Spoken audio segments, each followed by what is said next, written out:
बहुत बहुत मुबारक हो। जिस तरह हर अमल का कोई ना कोई मकसद होता है, उसी तरह रमजान मुबारक के रोजों का सबसे अहम मकसद तकवा है।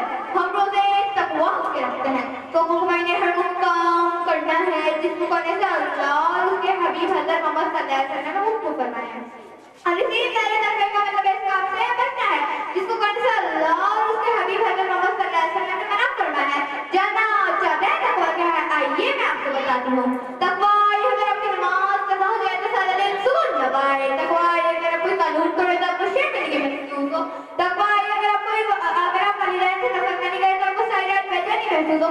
तकवा वो खौफ है जो आपको उस वक्त में मिला है जब आपको कोई ना देख रहा।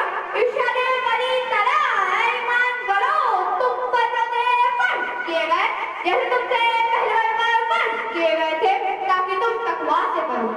रमजान और तकवा एक दूसरे की आंखें मंसूब है। रमजान दरअसल वाइट लज्जत का नाम है जिसमें हम भूखे पैसे लेकर सीखते हैं नेकी से रग़बत, बदी से नफरत, मिस्कीनों से मोहब्बत, गरीबों से हमदर्दी और आप सल्लल्लाहु अलैहि वसल्लम की पैरवी।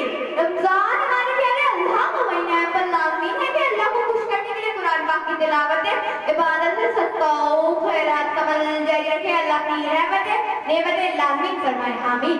मैं बंदा हूँ उसे जिसे तू पाक समझता है, बख्शा जो वो चाहता है, मैं रमजान देता है। रोज़े सरिश्ता बचाना जब वो चाहता है, मैं रमजान देता है। बचाना जब वो चाहता है, मैं रमजान देता है। अस्सलामु अलैकुम व रहमतुल्लाहि व बरकातुहू।